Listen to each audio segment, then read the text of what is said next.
This episode is sponsored by Scare Scotland.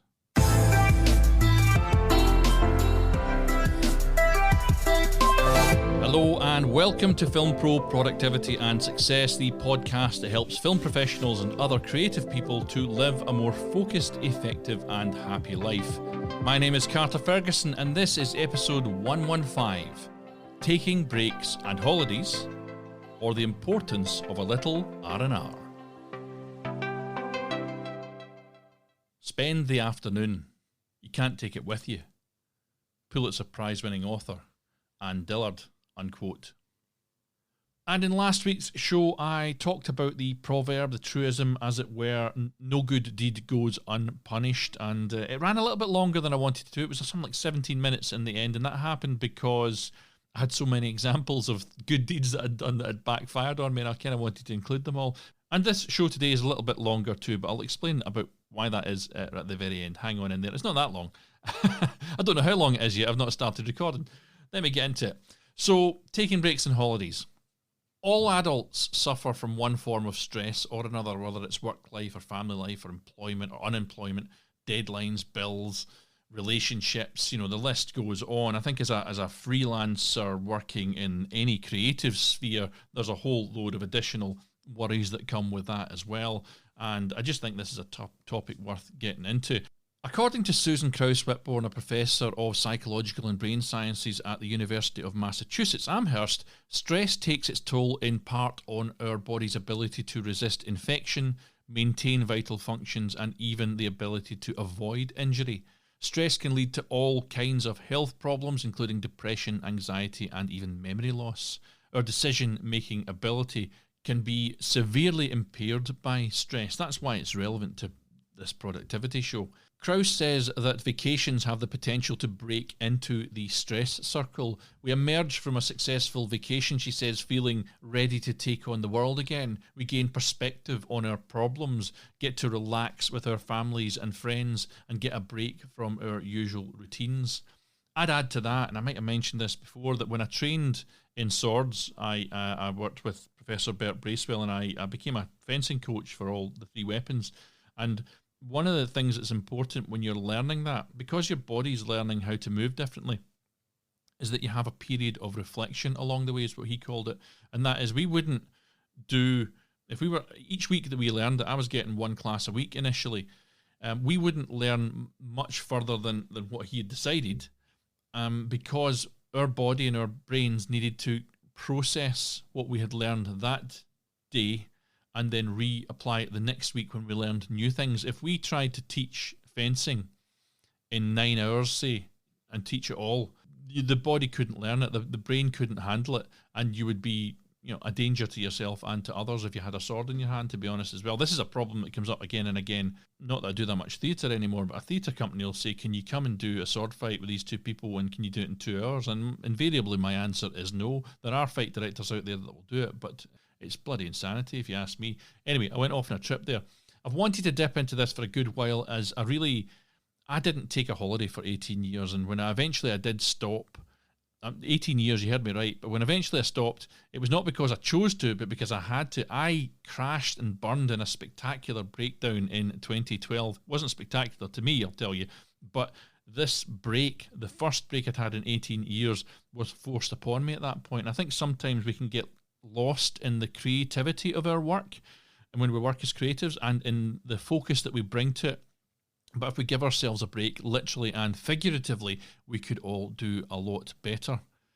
Think back to when you were working on a problem, something you just couldn't work out. You might have spent hours on it, doubled down, tried different options, but you just couldn't get it solved. And then for whatever reason, maybe it was forced upon you, you just ran out of time, you stepped away for a break, it might have been a walk, it might have been you slept on it, you might have listened to music or sat and made a cup of coffee, and then when you went back to that problem, suddenly there it was, the solution. Why does that happen? Well, that's what we're going to be discussing here today. There is virtue in work and there is virtue in rest. Use both and overlook neither. Alan Cohen, unquote. According to an article in Psychology Today by Meg Selig, for work that revolves around thinking, it's the prefrontal cortex, PFC, I'll refer to as, that needs the rest. When you're doing goal-orientated work that requires concentration, the PFC keeps you focused on your goals, she explains. The PFC is also responsible for logical thinking, executive functioning, and using willpower to override impulses, unquote. And that's a lot of responsibility for one part of the brain. According to Selig, there is an abundance of value in taking work breaks and that they are essential for your physical and emotional well-being. She writes, constant sitting, whether at your desk, the TV, or in a lecture hall, puts you at a higher risk of heart disease, diabetes, depression, and obesity. I can vouch for that. I'm getting fatter writing these episodes and working on these episodes. I've been sitting at a computer for about 3 weeks now. But anyway, moving every so often and walking, stretching, or doing yoga, for example, can reduce the negative effects from inactivity. And research shows that even a short 5-minute walk can improve your health. This is something I'm increasingly aware of, as I say. In fact, every day I try, but I don't always succeed, but I try to break up my day with a swim, or sometimes a walk, or even a trip out for a coffee to keep myself moving, or walking the dog. Usually when I walk the dog, though, it's first thing in the morning rather than the middle of the day, so that's less common. But sometimes I'll just go along to the kitchen, which is at the far end of the corridor from where my office is at, just for the sake of stretching my legs. I'll even go to the loo, to be honest, just for the sake of wandering along and wandering back. And I tell you, that short walk going through a couple of doors, maybe bumping into somebody in the corridor, does improve my focus quite dramatically. And breaks also prevent decision fatigue, as explained by author S.J. Scott in his article Psychology of Daily Routines, or Why We Struggle with Habits. He says that the need to make frequent decisions throughout your day can wear down your willpower and reasoning ability. Citing a famous study, he notes that Israeli judges were more likely to grant paroles to prisoners after their 2 daily breaks than after they had been working for a while. As decision fatigue set in, the rate of granting paroles gradually dropped to near 0% because judges resorted to the easiest and safest option: just say no. Decision fatigue can lead to simplistic decision-making and procrastination, unquote.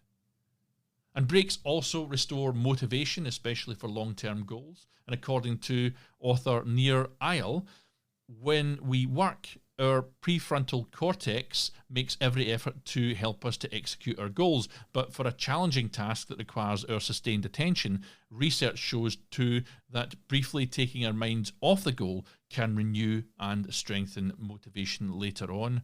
And we've long known that the purpose of sleep is to help us strengthen our memories, but there is also evidence that resting while awake also improves memory formation. Science writer Ferris Jabber, G-A-B-R, that's a new word for me, Juliet Alpha Bravo Romeo, Jabber, I can't pronounce it, summarizes the benefits of breaks as follows. Downtime, he says, replenishes the brain's stores of attention and motivation, encourages productivity and creativity, and it is essential to both achieve our highest levels of performance and simply form stable memories in everyday life. Moments of respite may even be necessary to keep one's moral compass in working order and maintain a sense of self, unquote. And I found an interesting bit about all this when I was studying the Pomodoro technique. And there's an episode back there somewhere about it. Do check it out. Really important one for productivity. Works very well. But that's basically where you work in 25-minute mini sprints with at first a 5-minute break in between them, and then after like 4 or 5, a longer break. And it showed that as your focus starts to fall away towards the end of each 25-minute work block, that it goes right back almost to the top again, focus-wise, after just a 5-minute interval. So even a short 5-minute walk has been shown to improve health, but it also helps you to remove yourself from your work environment and clear your head. In fact, researchers at Stanford studied the connection between walking and creativity, and they found that a walking break led to more creative ideas than a sitting break. My breaks quite often when I'm doing the Pomodoro, I'll go and read a little bit of my book, and it won't be a book related to anything. I'm reading Master and Commander series at the moment, which are great, by the way. Absolutely awesome. Somebody on Twitter suggested I should read them. They're fantastic. Anyway, one thing is absolutely certain, and that is that you should change your environment to help your mind reset, relax, and recharge. So go outside and sit on a bench or take a stroll in a nearby park. Just go someplace other than your regular work environment. And the lunch break is one of the most important times of your workday too. It allows you to re-energize for the rest of the coming day, and it's also a time when you can add a change of locale to help your brain recover and rejuvenate, and any activity that you can add to your lunch break helps in your decision-making abilities, your motivation, your productivity, and your creativity. It is a huge win for your physical and mental health if you can get something in there. And if you can't get away from your desk, then just take a breather. Literally take time to take slow, deliberate breaths for about 30 seconds. And that's a kind of mini form of meditation that will help your mind and body get through the day. I want to just chuck in here that I started as an actor, and I was understudy to Giles Havergal, which was just a great honour. He was a really important director and actor in the Scottish theatre scene, and I got to be his understudy on Scrooge, Christmas show. And he was in his 70s when we did this, and he would disappear off during his lunch break, and he would have a power nap, a 20-minute power nap, and no word of a lie, he would come back more ready than anyone else. We all us younger chaps that were in it, and lads and lassies, he would come back ready, and he never missed a line, he never misfooted, he got through the whole thing, and I always thought, wow, I must play on that. And I do sometimes attempt to do power naps, and they have worked for me too, so that's something to consider along the way. A vacation is what you take when you can no longer take what you've been taking. Earl Wilson, unquote. So let's talk about longer holidays. Not many things in life compare to the joy you feel when you book a hotel or a flight for your next holiday. And if you can't afford a luxury vacation, then you can always try a staycation. That's been very popular over the lockdown times. But like the shorter breaks we've talked about before, longer holidays at home or abroad have strong benefits too. And here are just a few of them. One is improved physical health. Taking a vacation every 2 years will lessen the risk of coronary heart disease and heart attacks. 2, improved mental health. When you take a vacation, feelings of calm arise and relieve stress, which allows the body and mind to heal in ways that it couldn't if it were still under pressure. 3, greater well-being. One study found that 3 days after vacation, subjects' physical complaints, quality of sleep, and mood had improved compared to before the vacation. And these gains were still present 5 weeks later, especially in those who had more personal time and overall satisfaction during their vacation. Number 4, increased mental motivation. Many who return from holiday are more focused and productive. Taking time off can be like getting a tune-up for the brain, improving your mental health and cognition.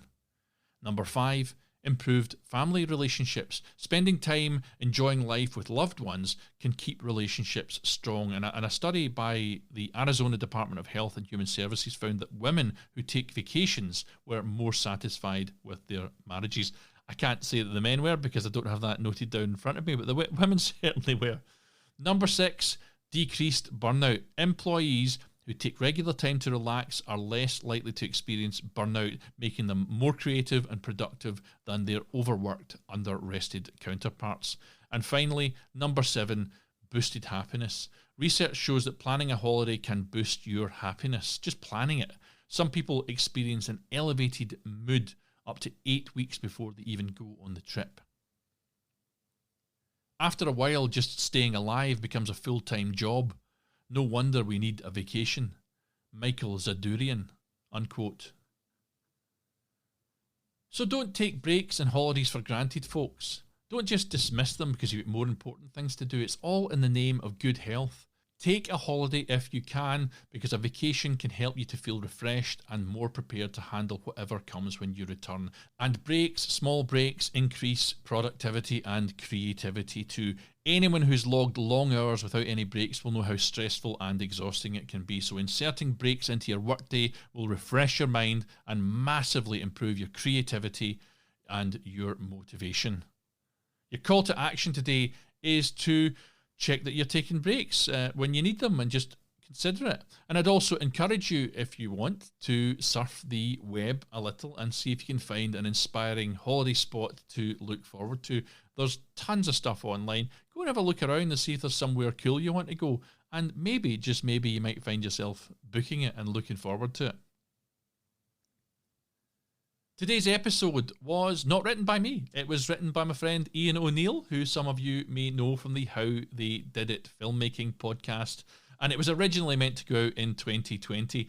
But here's the thing. COVID put pay to that. So I'm revisiting it now, albeit in a cut down form to suit this new format. I just didn't think in 2020, when we were all locked down, that doing a show about breaks and holidays was a particularly good idea, but I'm very, very grateful to Ian for helping me with this one and working on it. About 70% of it's his, and I did a little bit of alteration, and I cut it down along the way as well. I added a little bit of my own secret sauce to it. And Ian's got another project which is either out now or is coming, and it's Wolver Watches, so watch out for that. I'll put Ian's links in the show notes. In next week's show, I'll be highlighting another 3 of the toxic archetypes, which I need you to look out for. But in the meantime, I'll end now with some words from author and poet Jack Adam Weber, who said, "The vacation we often need is freedom from our own mind." Now take control of your own destiny, keep on shooting, and join me next time on Film Pro Productivity and Success.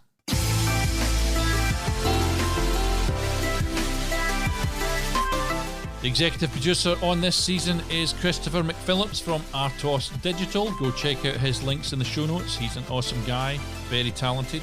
And the music that you're listening to right now, talking about talent, is Adventures by Ihimitsu. You can follow the show on Twitter at FilmProProdPod or on Facebook at FilmProProductivity. And there's a full transcript of this episode on the official website if you need it, FilmProProductivity.com. Please continue, folks, to support the show by subscribing, spreading the word, and leaving an awesome review.